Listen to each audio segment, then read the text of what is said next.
सबसे पहले सवाल देखते हैं स्प्रिंग 10 का क्वेश्चन नंबर 6 है। ये आया हुआ है, ठीक है।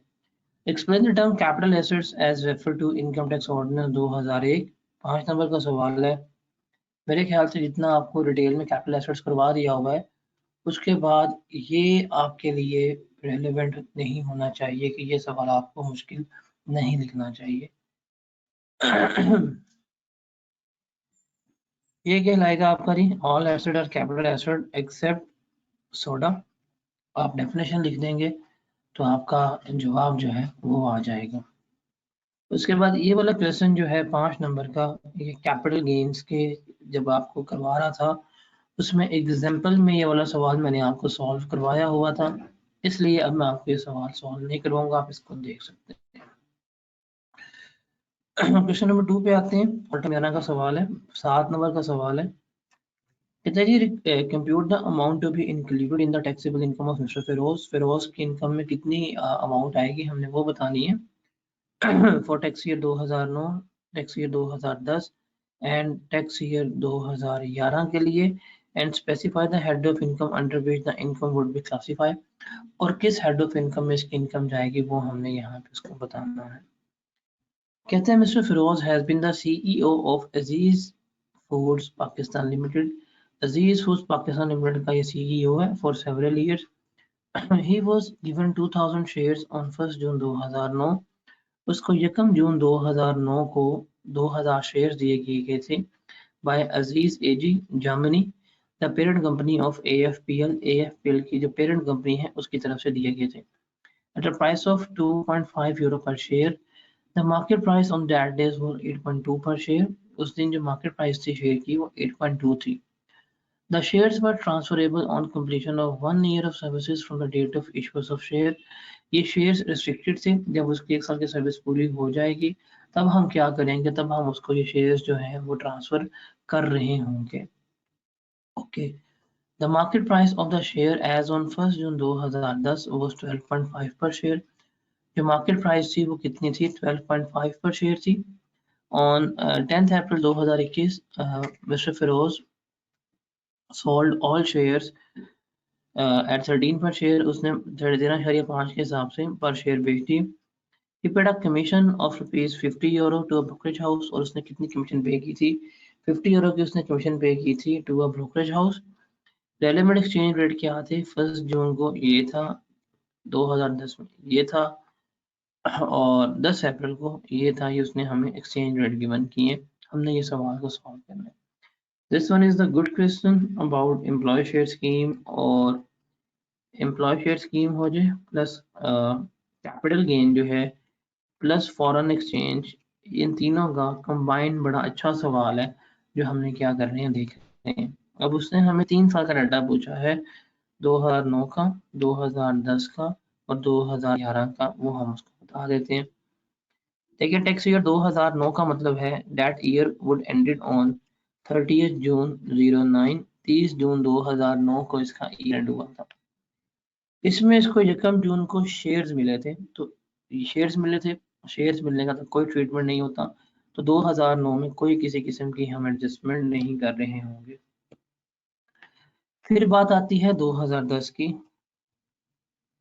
2010 खत्म होगा 30 जून 2010 को, और इसमें उसने कहा था कि 1 साल की कमीशन होने के बाद उसकी 1 जून 2010 को रिस्ट्रिक्शन खत्म हुई है, उस दिन की हम अब क्या लेंगे, इसका बेनिफिट लेंगे। तो जिस दिन रिस्ट्रिक्शन खत्म होती है उस दिन का हम बेनिफिट लेते हैं, उस दिन की हम लेते हैं फेयर मार्केट वैल्यू। तो 2000 शेयर से, और उस दिन की फेयर मार्केट वैल्यू जो है थी that was 12.5 euro per share, और उस दिन का एक्सचेंज रेट था वो भी ले लेते हैं। 1 जून 2010 को 121.4 पे था ये 121.4 पे था। अब आप इसको सॉल्व करेंगे तो आपके पास क्या आ जाएगा, फिर मार्केट वैल्यू आ जाएगी, कितनी बनती है कितनी नहीं बनती। इसमें से आप लेस करेंगे कॉस्ट, आपने कितने के शेयर्स खरीदे थे, 2000 शेयर्स खरीदे थे आपने 1 जून को। प्राइस थी 2.5 यूरो पर शेयर, और 1 जून को जो आपका एक्सचेंज रेट था वो 118.10 था। अब इसको मल्टीप्लाई करेंगे तो आपके पास जवाब आ जाएगा। फेयर मार्केट वैल्यू कितनी आती है इसकी? 303500 इसकी आ रही है फेयर मार्केट वैल्यू। इसकी कॉस्ट कितनी आ रही है? 590500, ये इसकी कॉस्ट ही है। तो हम क्या ले लेंगे, यहाँ पे इसका फिर बेनिफिट ले लेंगे। एम्प्लॉय शेयर स्कीम में कितना जाएगा वो लेस करेंगे, तो ये इनकम फ्रॉम सैलरी का पार्ट बनेगा एम्प्लॉय शेयर स्कीम। हम लिख लेंगे कितना गेन आएगा, 2,445,000, हम यहाँ पे लिख लेंगे 2,445,000, ये हमारा एम्प्लॉय शेयर सैलरी में जिसका गेन आना था वो लिख लिया। फिर हमारे पास नेक्स्ट ईयर आ जाएगा, दैट ईयर वुड बी 2011। इसमें उसने क्या किया, इसमें उसने शेयर्स डिस्पोज ऑफ कर दिए 13 के हिसाब से। तो हमने इसका क्या करना है, गेन निकालना। डिस्पोजल है तो ये जाएगा कहाँ पे, that will go toward capital gain. अब कैपिटल गेन में हम लेंगे कि उसने कंसिडरेशन कितनी रिसीव की है। तो 2000 शेयर्स थे, उसने 13 यूरो का बेचा। 11 अप्रैल को 10 अप्रैल को डिस्पोजल वैल्यू पे एक्सचेंज रेट था 123.90। तो आपके पास आ जाएगी आपकी कंसिडरेशन रिसीव कितनी बनती है वो आ जाएगी। उसमें से आप लेस करेंगे अपनी कॉस्ट। कॉस्ट कितनी पे की है वो हम यहाँ पे लेस करेंगे, वैसे ही हमने लिखी हुई है तो मैं यही यहाँ पे जाके ले लूँगा कॉस्ट। ये आएगा इसका 3221,400। कॉस्ट मैंने पे की थी 590500। उसके बाद मैं लेस करूँगा जो एम्प्लॉय शेयर स्कीम में बेनिफिट था वो भी तो लेस करवाने, डेट विल बी 2,445,000। उसके अलावा कमीशन भी मैंने पे की थी 50 यूरो की, वो भी मैं बीच में लेस करवाऊंगा। 50 यूरो थी, 50 यूरो इंटू 123.90, 50 इंटू 123.90, कमीशन कितनी आ जाएगी इसकी 6195। इन सबको लेस करवा देंगे तो आपके पास क्या आ जाएगा आपका इसका कैपिटल गेन आ जाएगा, कितना बनता है ये इसका जाएगा इनकम फ्रॉम कैपिटल गेन में। तो इस तरह से हम क्या कर रहे होंगे, इसको सॉल्व कर रहे होंगे।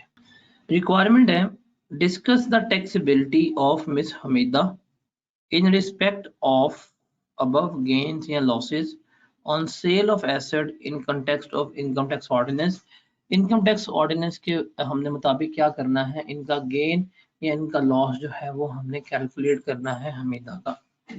कहते हैं जी इन मई 2023 Hamida sold certain personal assets at the following prices. इस कीमत पे उसने क्या किए हैं, अपने एसेट्स वगैरह बेचे हैं। प्लॉट बेचा है 10 मिलियन का, पेंटिंग बेची है 2 मिलियन की, ज्वेलरी बेची है उसने 5 मिलियन की।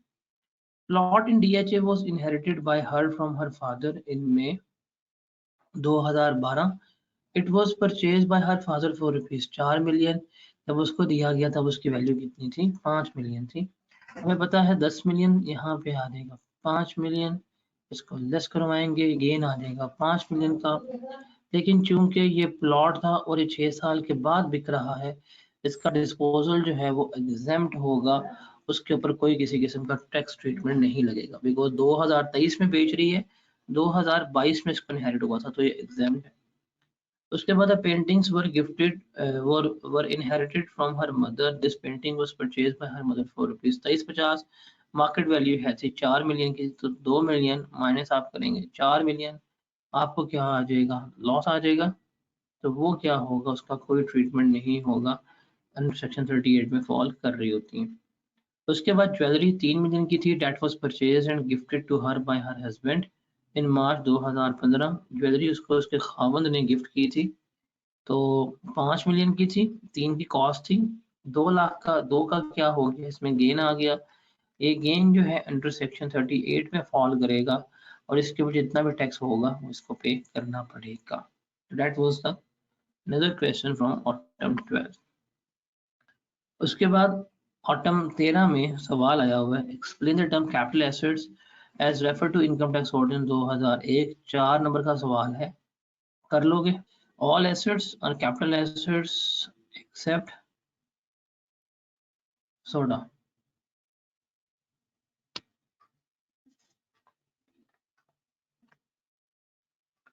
उसके बाद है जी, compute the amount of capital gain या loss arising on the above transaction under the provision of income tax ordinance 2001। Income tax ordinance 2001 के मुताबिक जो है हमने क्या करना है, इसका रेलेवेंट गेन या जो रेलेवेंट लॉस है वो हमने क्या करना है, कैलकुलेट करना है। कैपिटल गेन या कैपिटल लॉस, ये हमने क्या करना है, ये हमने बताना है कितना मेरा कैपिटल गेन है या कितना मेरा कैपिटल लॉस है, उसके बारे में बताना है। जनरिक ट्रांजैक्शन गिवन की गई है, हम देखते हैं जी। Gulzar is a Pakistani resident and operates various businesses. He disposed of the following assets during the tax year 2023। ये कुछ है, उसने एसेट्स जो बेचे हैं उसके बारे में उसने हमें डिटेल गिवन की है। इधर ही एक इमूवेबल प्रॉपर्टी थी जो उसने सोल्ड की थी 50 मिलियन की। The cost of property was 25 million. Tax depreciation जो है वो 4 मिलियन की जो उसके ऊपर अलाउ थी। तो हम कह देंगे कि ये डेप्रिशिएबल प्रॉपर्टी है। डेप्रिशिएबल प्रॉपर्टी जो है ये कैपिटल गेन्स का पार्ट नहीं बनती, तो इसका गेन या लॉस जो है वो कैपिटल गेन में नहीं आएगा। क्योंकि डेप्रिशिएबल प्रॉपर्टी बिजनेस का पार्ट बनती है, तो इसका गेन या इसका लॉस जो है वो हम किसका पार्ट बना रहे होंगे, इनकम फ्रॉम कैपिटल गेन का पार्ट बना रहे होंगे। बिकॉज उसने क्या पूछा है कि बताएं कैपिटल गेन या लॉस है कि नहीं है, तो हम कह देंगे कि इनकम फ्रॉम कैपिटल गेन में नहीं फॉल करेगा। हाँ, गेन या लॉस हम कैलकुलेट कर लेंगे और उस गेन या लॉस को हम क्या करेंगे, इनकम फ्रॉम बिजनेस का पार्ट बना देंगे। That gain will be a part of our business income. ये आपको इनकम फ्रॉम बिजनेस में सिखाया हुआ है। उसके बाद a car was dispose of for rupees 1.2 million. 12 lakh की हमने गाड़ी बेची। Car was acquired on this date. WDV जो है थी वो ये थी, car was being used for partly for business purpose. इसको भी कह देंगे कार जो है इसका गेन या इसका लॉस जो है वो कभी भी इनकम फ्रॉम कैपिटल गेन में पार्ट नहीं बनता। हाँ, ये बिजनेस की गाड़ी थी, इसको हम डेप्रिशिएट कर रहे थे। अब चूंकि डेप्रिशिएट हो रही थी, इसका गेन जो है वो भी कहाँ पे जाएगा, इनकम फ्रॉम बिजनेस में जाएगा। इनकम फ्रॉम बिजनेस का पार्ट जो है वो बन रहा होगा।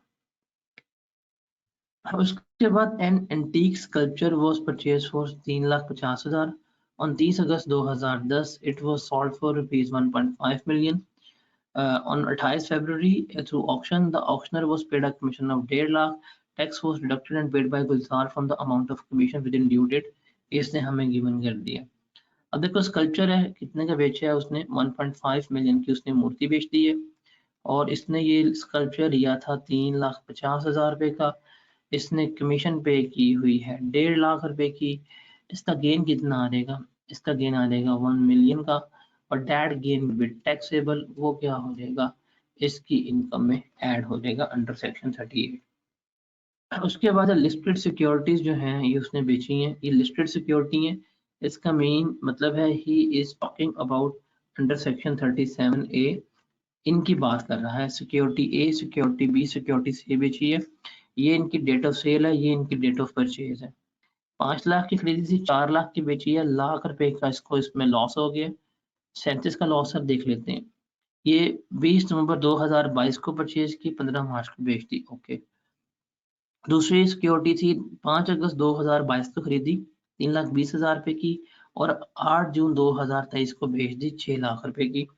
तो इसमें गेन हुआ होगा 2,80,000 का। तो 2,80,000 का एक सिक्योरिटी में गेन है, यहाँ पे इसको लॉस है, तो इसका नेट लॉस कितना रह जाएगा, नेट गेन कितना रह जाएगा, 1,80,000 आ जाएगा। इसके ऊपर क्योंकि ये यकम जुलाई 2022 के बाद परचेज की गई है, तो 1 साल के अंदर डिस्पोज की गई है, 15% के हिसाब से टैक्स पे किया जाएगा। कंपनी सी की सिक्योरिटी थी वो इसने 6.5 लाख की बेची, खरीदी थी 7 लाख की बेची है। इसके ऊपर 50,000 का इसको गेन हुआ क्योंकि ये सिक्योरिटी यकम जुलाई 2022 से पहले परचेज की गई थी, तो इसके ऊपर गेन होगा इररिस्पेक्टिव ऑफ टाइम पीरियड 12.5% के लिहाज से क्या लिया जाएगा, हम इसके ऊपर टैक्स कैलकुलेट करवा लेंगे। तो ये हमारा सवाल था, that was all about securities. उसके बाद क्वेश्चन नंबर 5 है, this one is a good question. Income from capital gain का एक बहुत अच्छा सवाल है, इसको हम देखते हैं।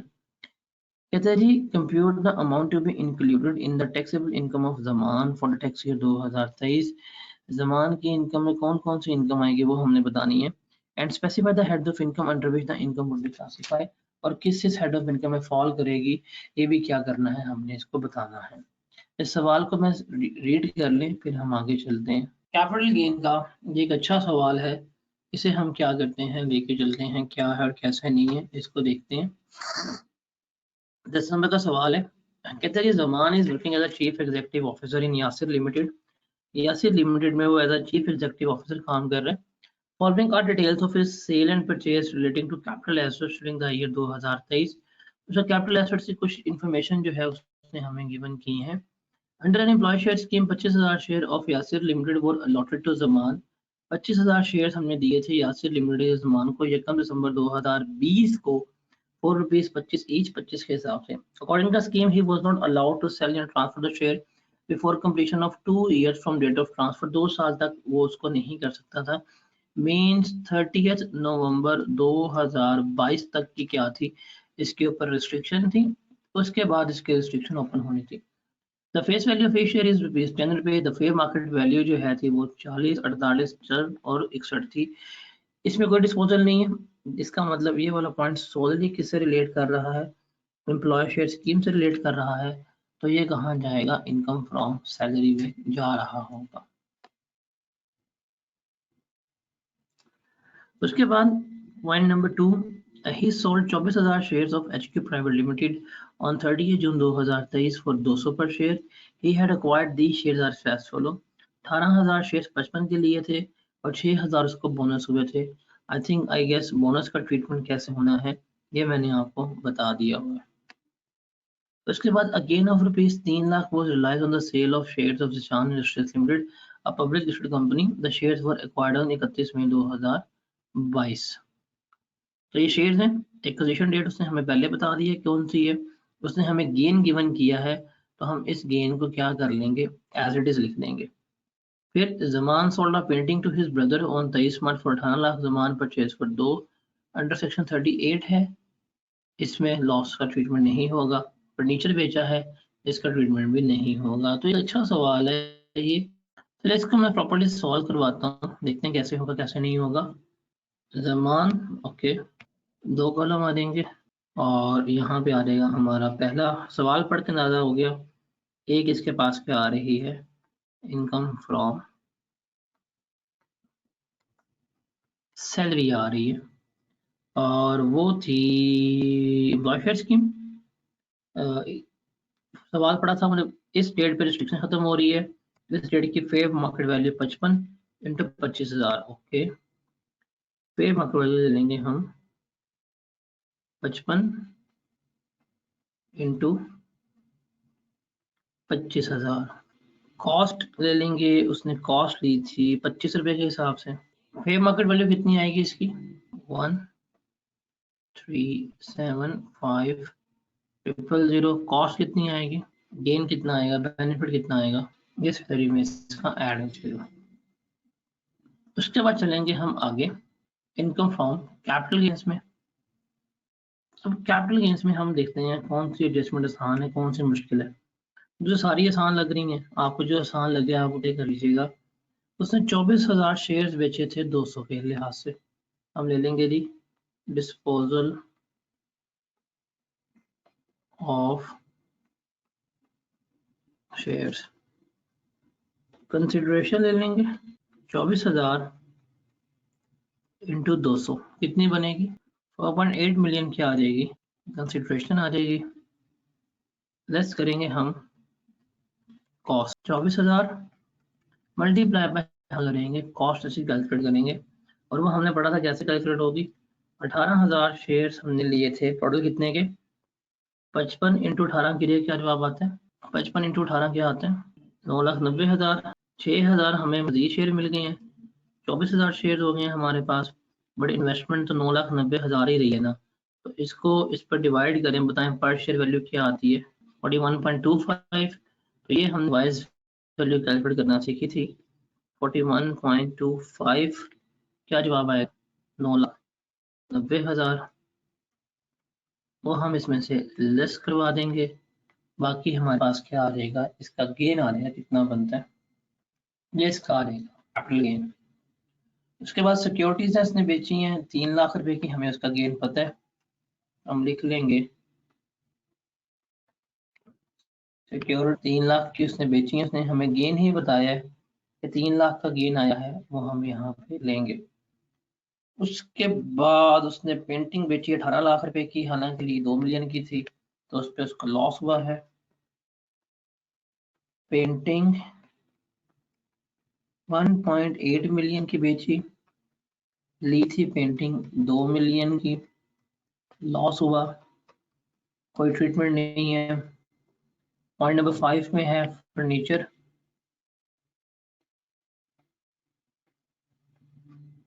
और ये हमारा कैपिटल एसेट ही नहीं होता, इसका भी कोई ट्रीटमेंट नहीं होगा। हम इसको क्या करेंगे, इस तरह से लेकर चल रहे होंगे, ये हमारा क्या होगा, गेन आ रहा होगा।